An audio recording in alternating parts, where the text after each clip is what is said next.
As-tu déjà entendu parler d'adjectifs possessifs? Certainement. Dans cette séance, nous parlerons des possessives adjectives. Ils ont des caractéristiques semblables aux adjectifs possessifs du français. Néanmoins, dans l'usage, ils imposent certaines règles que la grammaire française n'admet pas et que nous allons découvrir au cours de cette leçon. Avant d'aborder la leçon de ce jour, corrigeons notre exercice d'application de la dernière fois. Il est très important de rappeler l'énoncé. Exercice d'application. A. Traduis les phrases suivantes. 1. Ils nous ont raconté une très belle histoire. 2. Ton chien n'est pas vacciné. Tu leur avais promis de le vacciner la semaine dernière. B. Range les phrases suivantes selon l'ordre normal de structuration de la phrase.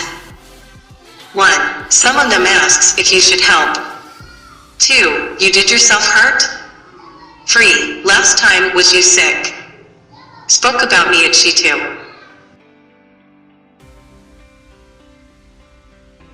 Passons maintenant à sa correction.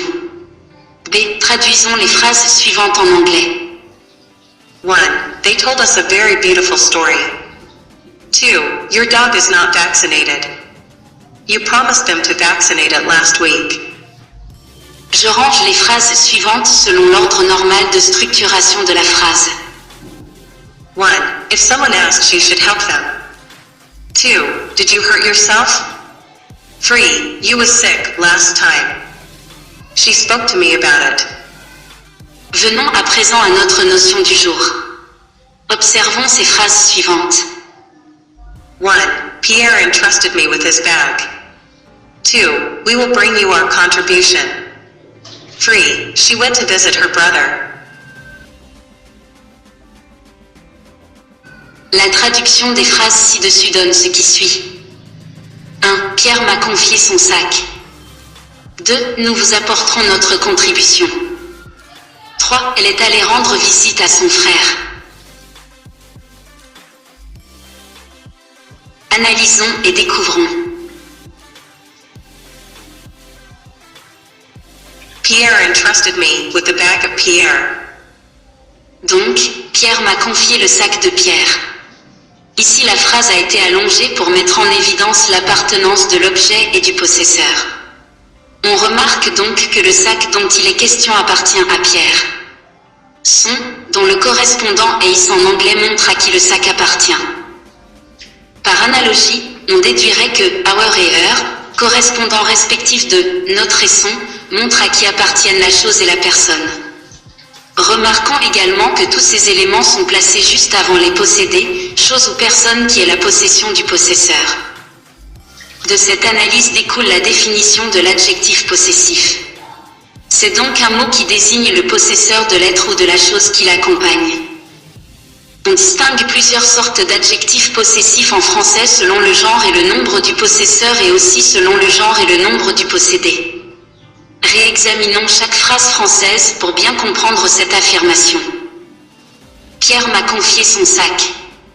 Pierre est la troisième personne du singulier. L'adjectif possessif qui lui convient doit être à la troisième personne du singulier.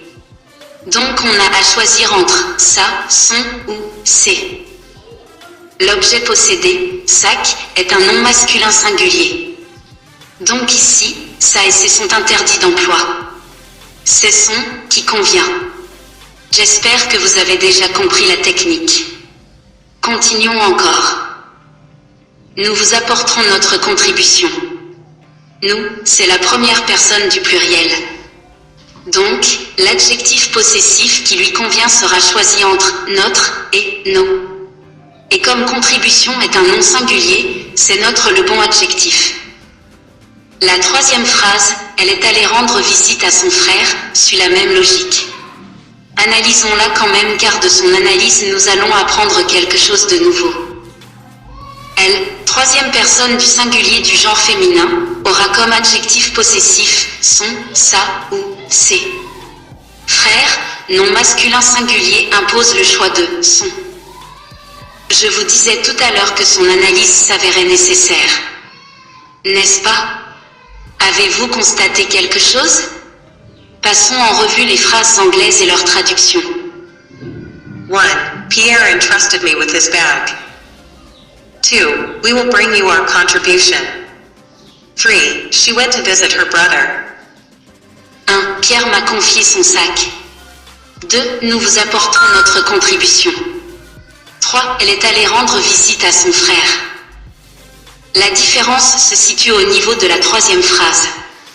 L'adjectif possessif est féminin singulier en anglais bien que le nom qui l'accompagne est masculin singulier. Ce qui n'est pas le cas en français. C'est en cela que réside la différence entre l'emploi en français et celui de l'anglais. En anglais, l'adjectif possessif tout comme les autres adjectifs d'ailleurs est invariable. Il s'accorde en genre et en nombre, pas avec le nom auquel il est rattaché, mais avec le nom possesseur. Examples. Mary accompanies her husband. Husband est un nom masculin singulier. Mais c'est Her qui doit l'accompagner parce que Marie est sa femme. Quelle marque de fidélité en anglais? Roland will go to school with his bike. Bike est non féminin singulier mais il se fait accompagner par Is à cause de Roland. Attention! Le choix de l'adjectif possessif dans cette phrase s'avère délicat. De prime abord, l'emploi de Is attribue la moto à Roland. Mais dans un autre contexte, le propriétaire de la moto peut être une autre personne dont on a fait mention dans une phrase précédente. Cependant, si on écrit Roland will go to school with her bike. En aucun cas l'on ne pourrait attribuer la moto à Roland. Elle ne pourrait appartenir qu'à une femme. Quels sont les autres adjectifs possessifs que vous connaissez?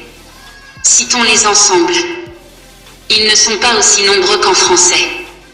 On en dénombre seulement 7. Ce sont my, your, his, its, her, our, your, their. À chaque pronom personnel correspond un adjectif possessif. C'est respectivement I, you, he, it, she, we, you, they. Récapitulons ce que nous avons vu depuis le début de notre analyse. De ce qui précède, l'on retient de la définition de l'adjectif possessif que c'est un mot qui, placé avant un nom, indique son propriétaire. L'adjectif possessif anglais est invariable. L'emploi de l'adjectif possessif en anglais dépend du possesseur, contrairement au français où son emploi dépend du possédé. À chaque pronom personnel correspond un et un seul adjectif possessif qui prend les deux marques en même temps, c'est-à-dire le genre et le nombre. Cette récapitulation générale marque la fin de cette séance. Il est donc temps de nous évaluer. Exercice d'application. A. Remplace le groupe de mots soulignés par l'adjectif possessif qui convient. 1. The child cannot give the child's date of birth. 2. Every mother must take good care of every mother's child. B. Replace dotted lines with the appropriate possessive adjective. 1. The kangaroo moves with young. 2. You forgot, luggage is at the station. C. Traduit la phrase suivante en anglais. Il perd toujours ses cahiers. Ce cours s'arrête ici. L'as-tu trouvé intéressant? Si oui, abonne-toi pour soutenir cette chaîne. N'hésitez pas de nous dire également quelles notions vous voulez que nous abordons. Au revoir.